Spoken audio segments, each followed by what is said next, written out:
Professor Sarkar, Professor Rao, Dr. Badri, Professor Chattopadhyay,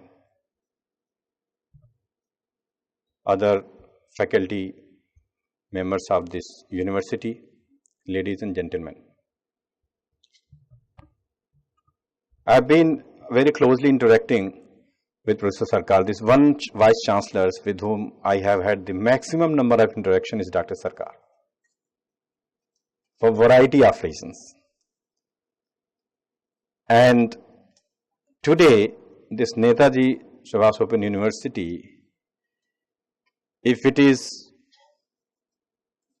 where it is today, I would say that his contribution is immense.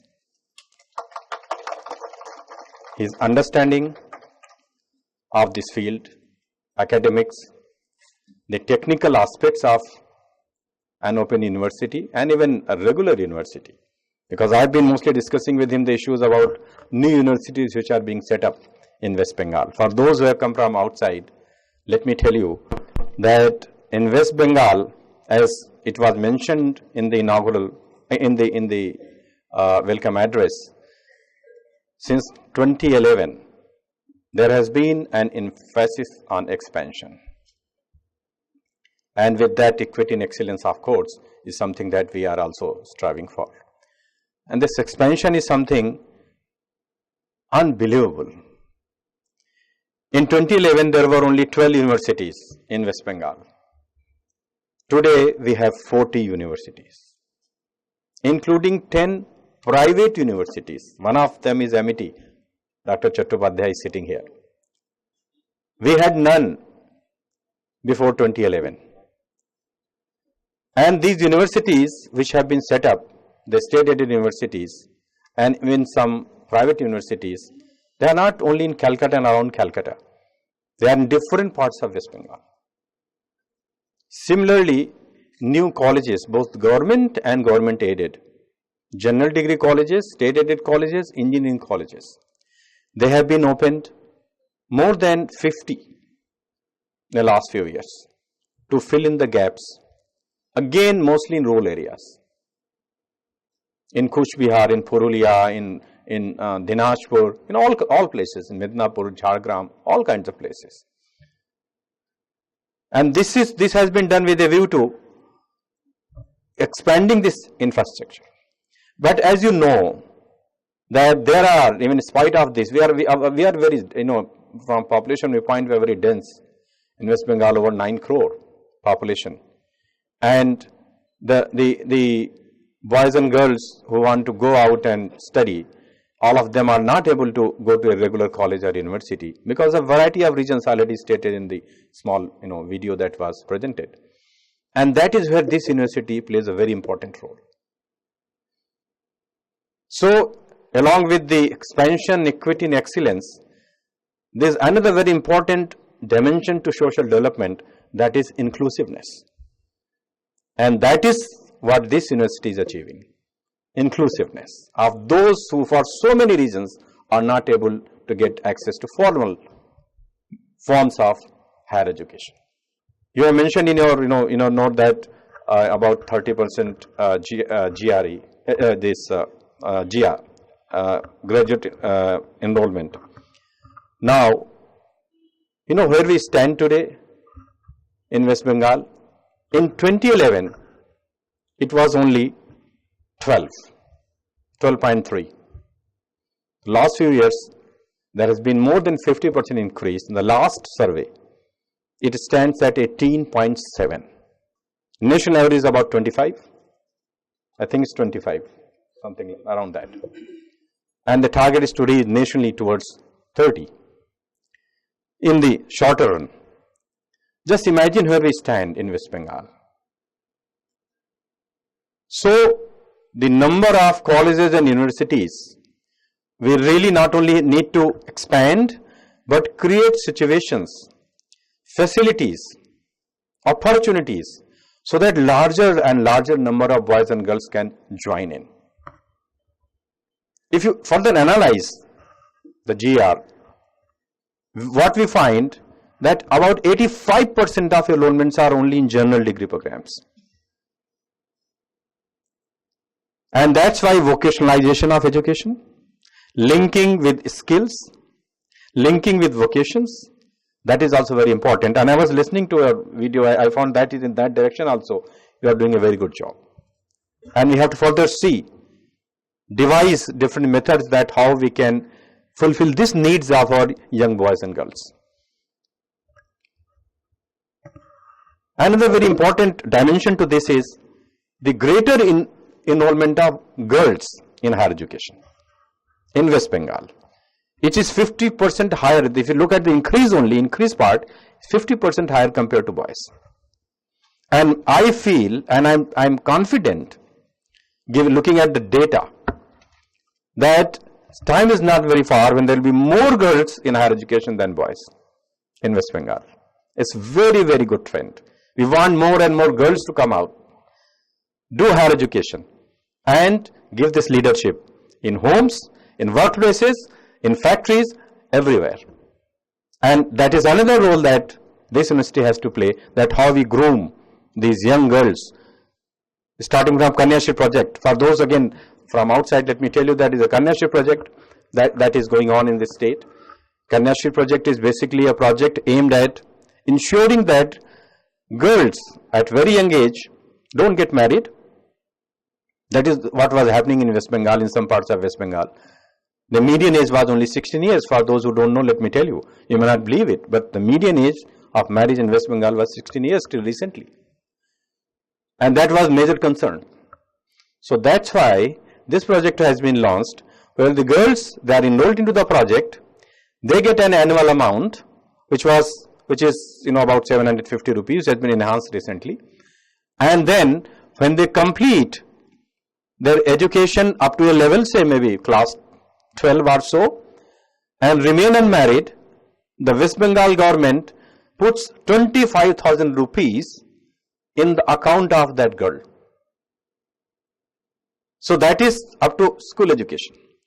And then when they are going to higher education further, the graduation and post-graduation, there is another project being done by the higher education department, which is known as K3, Kanyashri 3, where any Kanyashri girl, regardless of financial status, Kanyashri girl pursuing higher education, post-graduation in any university or college, gets this scholarship, 2,000 rupees for humanities, 2,500 for science and commerce per month. That is scholarship that is being paid. And this is going to every applicant. We don't say that we reject even single case. But that is only for regular classes, no doubt, not for distance, because distance does not fit into that scheme guidelines. So more and more girls will be there, and we want them to come forward. And the universities that we are setting up one particular university. There is one university in West Bengal, as you might be knowing, is Diamond Harbour Women's University, the first women's university in this part of India. The second is coming up in Krishnanagar. Already the foundation stone has been laid by Honorable Chief Minister recently on 10th January in Krishnanagar. Kanyashri University. Again, it will be dedicated to the women. Not only Kanyashri girls, all girls. Kanyashri is basically to give this brand name to the university. Of course, other places is also open to all, boys and girls, both. So it is in that context that we have to think that as we are expanding, we are churning out more and more graduates and postgraduates, how we improve the quality, how we don't lose sight of the standards. And that's why the CBCA system has been introduced in this state. The syllabus has been revised. The CBCS, the choice-based credit system, we took up this project about 2 years ago. And now, today, the last one that we reviewed with all the vice chancellors, it has been implemented in all the universities in West Bengal except Gaurbanga. Gaurbanga will be completing next academic year.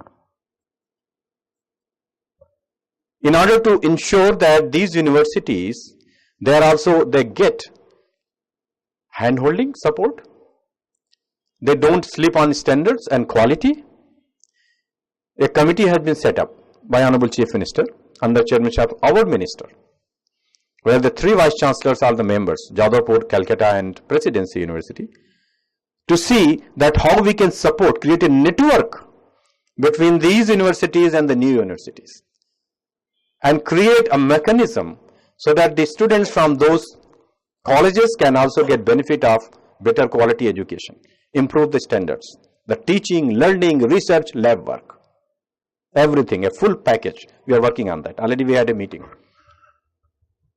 So the idea is, the sense is that we not only expand, we also try to see that we also have a committee with the private universities where the similar issues are being discussed, that how the other universities can network with them.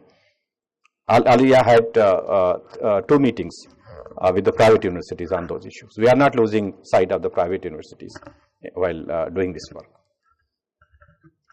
And that's why when we talk about this entire gamut of teaching and learning, we see that the role of the distance education. Actually, I would like to request MHRD to review the word distance. It's no longer distance now. I find that if it is online, you may send your queries to your professors and get replies faster than when you get in the class face-to-face situation.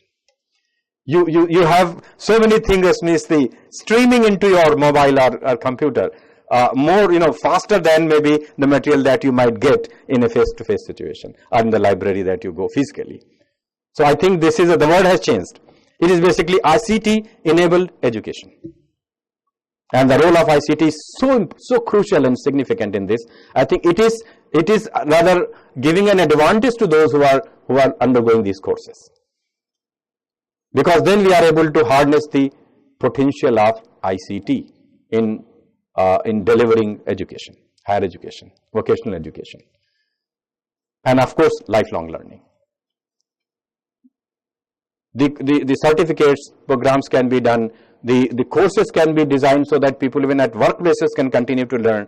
The private networking with the private entities, if they want certain programs to be done, those can be designed and implemented only entirely through ICT mechanism. So that's why this has entirely different horizon that is going to open up because of ICT, and that's why I see in times to come the online courses, the distance education is going to play more and more important role than we might have conceived in the past. The deliberations that actually I have come in the morning, then I have other programs to attend, but I'm sure the deliberations will be very, very useful. And Professor Carr and other experts sitting here, they will be able to give us new direction, and this university will be able to implement the recommendations which come from this discussion.